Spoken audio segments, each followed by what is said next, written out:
Assalamualaikum warahmatullahi wabarakatuh. Alhamdulillah, pada siang hari ini materi yang akan kita pelajari bersama yaitu mengenai strategi melakukan analisis faktor. Mata kuliah statistik ini diperuntukkan khusus untuk mahasiswa S2 dan mahasiswa S3.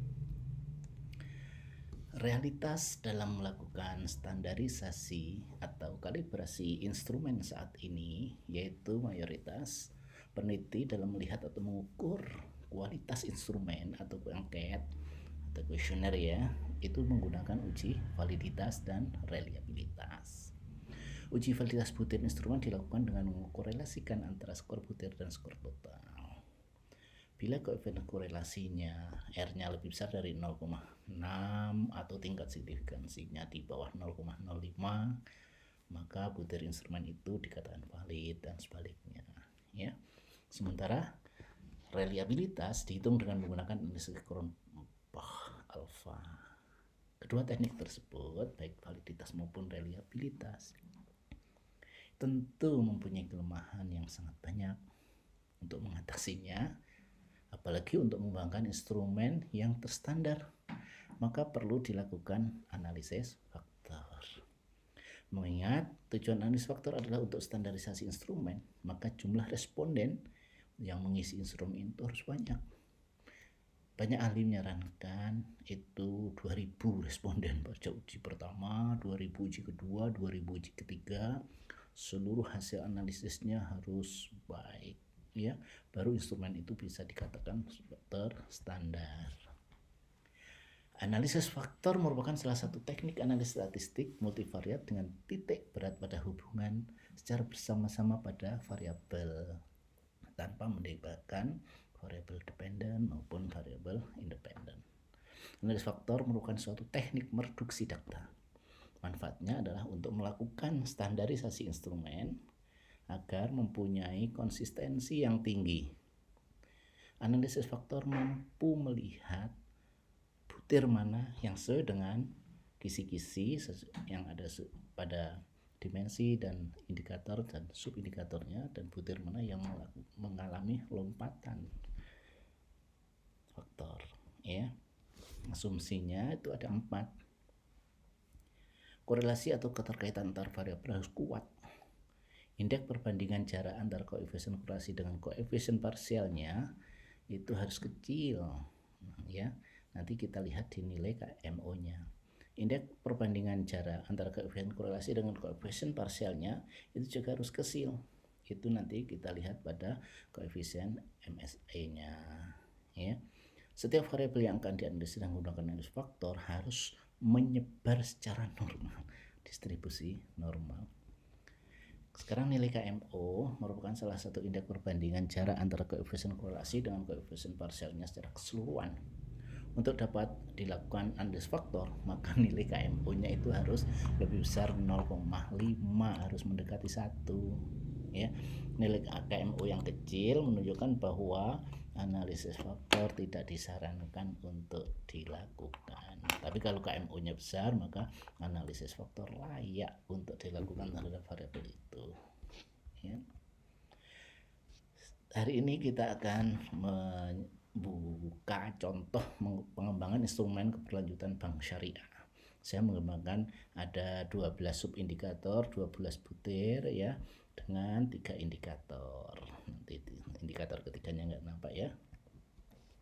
Terus kita uji cobaan kepada 250 orang untuk hari ini. Jadi yang ke kanan itu adalah jumlah butir, yang ke bawah adalah jumlah responden. Itu bisa kita masukkan ke Excel dulu untuk entry datanya ya. Ke kanan 12, terus ke bawahnya 250 orang yang mengisi uji coba instrumen ini, agar tahu benar apakah instrumen yang kita susun untuk mengukur keberlanjutan sustainability bank syariah itu layak untuk digunakan atau tidak ya. Kita masukkan, kita copy paste dari Excel ke SPSS, versi berapa aja bisa. Kita klik ya data view-nya, terus kita paste di sini ya. Nanti ke kanan akan muncul 12, ke bawah akan muncul 250. Kita lihat variabel view-nya, nanti kita ubah item 1, item 2 sampai item 12. Nah, hari ini kita mulai belajar bersama mengenai cara melakukan analisis faktor. Yang pertama, klik analyze ya. Lanjutkan, klik data reduction-nya, klik faktornya. Ini itu tunjuknya ya. Selanjutnya, seluruh butir yang ada di faktor analisis ini dipindah ke kolom variabel sini ya. 12 butir yang sudah kita masukkan tadi, kita klik. Hasilnya seperti ini ya, kalau sudah. Setelah itu kita klik deskripsi ya, deskripsi. Nah, akan muncul kolom dialog seperti ini. Maka initial solution-nya kita klik, determinannya kita klik, Kaiser-Meyer-Eulkin-nya kita klik ya, atau Bartlett test-nya. Terus anti image-nya kita klik. 4 ini kita klik semuanya. Ya, kita pilih, terus kita klik continue ya. Muncul seperti ini. Ya. Terus kita klik extraction-nya. Kita klik extraction-nya, kita pilih correlation matrix-nya, agent value over-nya kita pilih 1, maksimal iteration itu bisa 25, bisa 8 ya, seperti itu. Nah, terus pilih varimax-nya. Balik lagi boleh. Ini rotasinya kita pilih ya, kita rotasinya kita klik di sini. Terus akan muncul kolom dialog seperti ini. Kita pilih metodenya adalah metode varimax. Terus displaynya kita pilih rotasi solutionnya, dan loading plotnya kita klik juga ya. Maksimum iterationnya itu 25. Terus kita klik selanjutnya option ya, ini ya. Skor kita lanjut lompati. Tadi yang pertama deskriptif, kedua extraction, ketiga rotation, yang keempat kita pilih option. Akan muncul seperti ini kolom dialognya.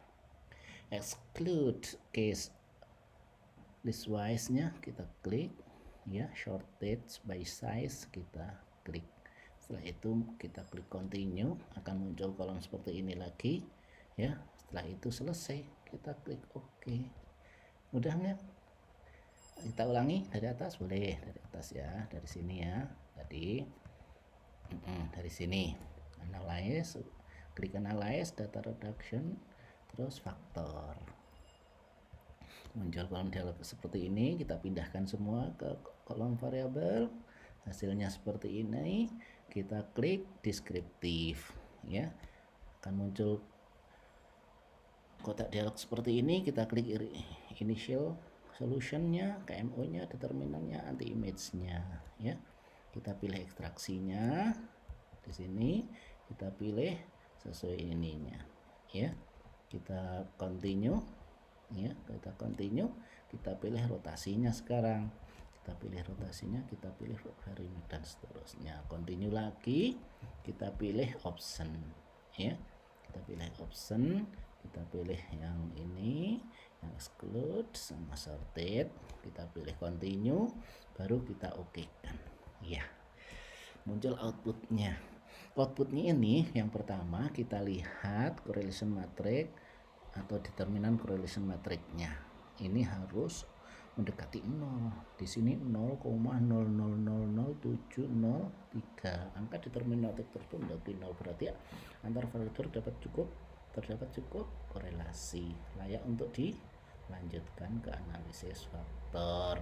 Nilai Kaiser-Meyer-Eulkin-nya itu 0,6 ya, lebih besar dari 0,5, sehingga layak untuk dilakukan analisis faktor. Jika jumlah kuadrat koefisien korelasi parsial di antara sepasangan variabel nilai kecil ya, itu KMO-nya akan mendekati 1 ya. Oke, jadi nilai Kaiser-Meyer-Eulkin-nya itu 0,6 lebih besar dari 0,05 sehingga dapat dilanjutkan ke tahap berikutnya. Oke.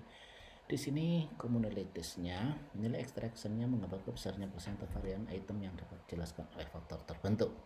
Untuk item 1 ya, nilai ekstraksinya 0,822, item 2 0,812 dan seterusnya, bagus semuanya ya, di atas 0,4 semuanya. Nah, di sini kita lihat ini rotation sum-nya. Nilai di sini itu untuk variabel untuk dimensi 1 menyumbangkan sebesar 27%, dimensi 2 menyumbangkan 26%, dimensi 3 menyumbangkan 18%. Ketiga dimensi yang ada dalam kisi-kisi tadi itu sebesar 72,04. Artinya apa?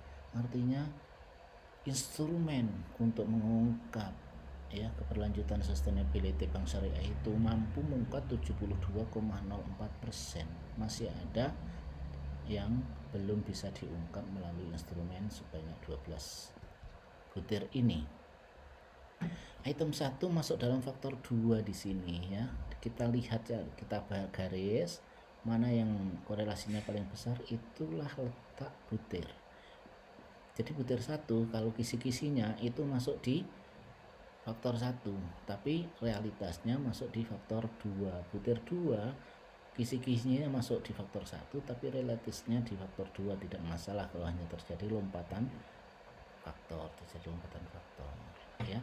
Butir 3 ini kita buang karena kurang bagus semua hasilnya. Butir 4 kita buang juga, hasilnya kurang bagus ya. Butir 5 itu masuk faktor 2, butir 6 masuk faktor 3 dan seterusnya ya. Cara memahaminya ya, yang tidak ada di sini berarti kita butir itu gugur, tidak bisa digunakan. Nah, di sini nilai untuk faktor 1 agent value-nya 3,69. Dari mana ini? Dari sini ya tadi ya. Nih, 3,619 nilai agent value-nya. Itu harus di atas 1. Pas 1 juga nggak boleh di sini. Harus di atas 1 nilai agent value-nya yang kita gunakan.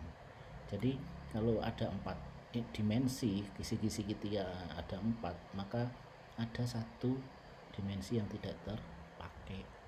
Ya, seperti itu. Nah, di sini nih butir 1 seharusnya dalam kisi-kisi itu masuk di faktor 1, tapi realitasnya masuk 2 ya. Yang 7 di kisi-kisinya di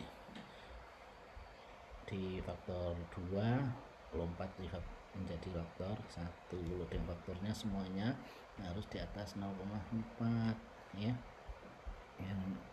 Yang di bawah 0,4 kita drop, kita buang butir itu. Seterusnya ini komponen matriknya sama seperti tadi ya, untuk meyakinkan saja bahwa butir 1 masuk komponen 2 dan seterusnya. Oke, itu saja. Jadi keempat butir. Nah, butir yang tidak terpakai yaitu nomor 3, nomor 4, nomor 9, nomor 10. Dari 12 ada 4 yang gugur, tinggal 8. Demikian yang bisa saya sampaikan untuk analis faktor ini. Semoga bermanfaat untuk kita semua. Saya akhiri. Assalamualaikum warahmatullahi wabarakatuh.